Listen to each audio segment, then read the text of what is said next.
سلام خدمت شما همراهای عزیزم، خانوم‌های زیبا، آقایون محترم. من فو هستم و خوشحالم اومدیم به کانال خودتون، کانال فال فو. این بار با یک فال و انرژی خانی دیگه در کنارتون هستم. پس قبل از هر چیزی ازتون میخوام همراه من نفس عمیق بکشی تا انرژی ها و فرکانسمون همسو بشه. با دم آرامش رو به درون دعوت کن و همراه با بازدم تنش و اضطراب رو رها کن. دم،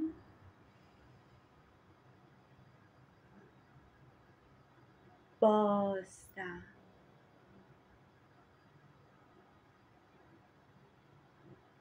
دوباره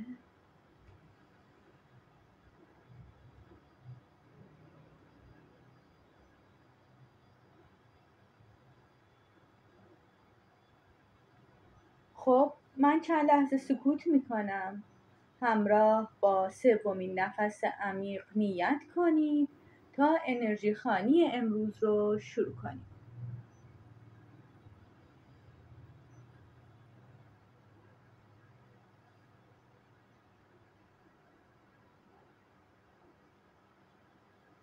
اگه مانترا یا جمله تأکیدی دیگه رو دوست دارید برای انرژی مثبت تکرار کنید.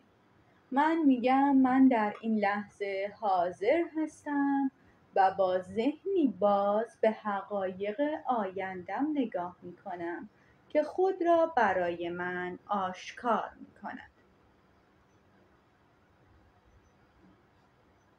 در نظر داشته باشید که این فال همگانی و دست جمعیه. هر جاییش که با انرژی و فرکانس شما همسو بود رو نگه دارید و مابقی رو به کائنات واگذار کنید. با نام خدا.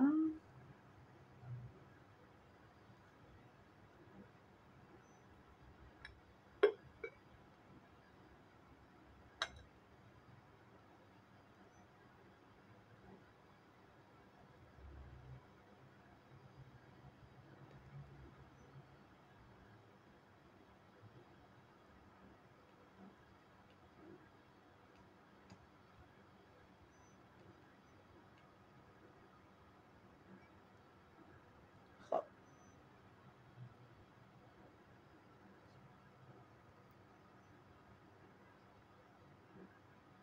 به نظر میرسه که تو این دوران درگیر یه سری احساسات عمیقی، یه احساسات و حال و هوای عمیقی تو جریان داره. انگار تازگی ها با کسی آشنا شدی و علاوه بر هیجان یه سری ابهامات برات هستش. تو قلبت عشق میبینم، تو ذهنت پرسش و سوال و ابهام. اگه توی رابطه هم هستی انگار وقتشه که پایه های رابطه رو تقویت کنی.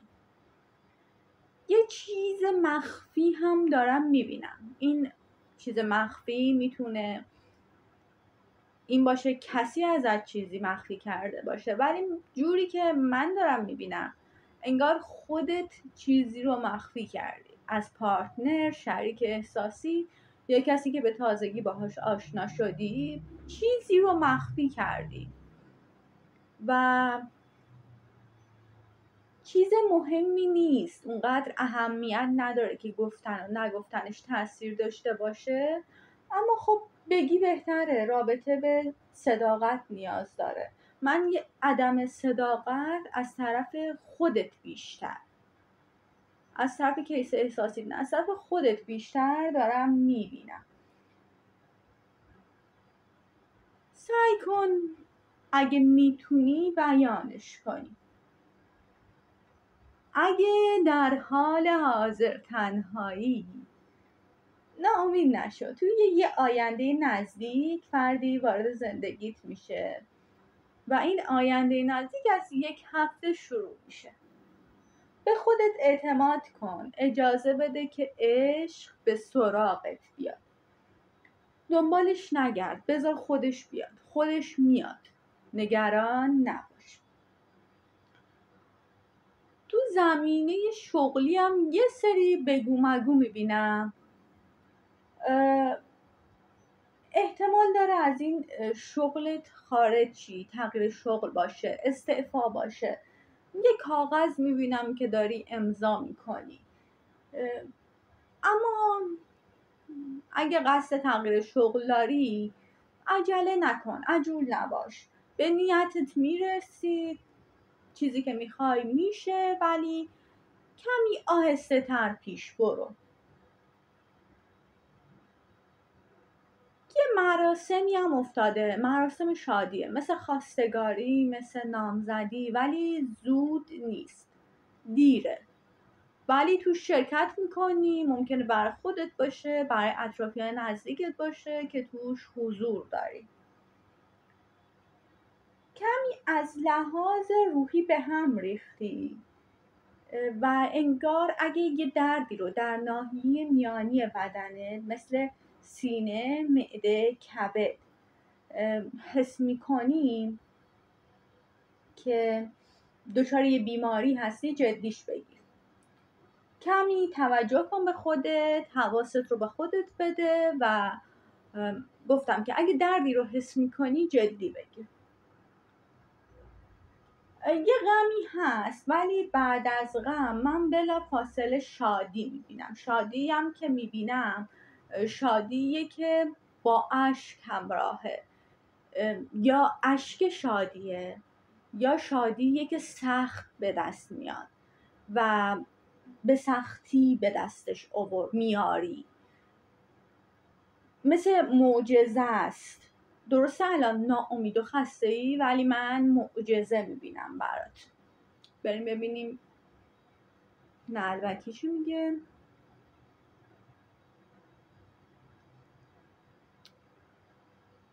باز هم معجزه میبینم، گره گشایی میبینم.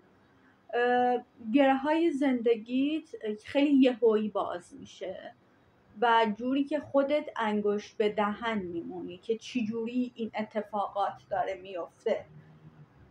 آمین.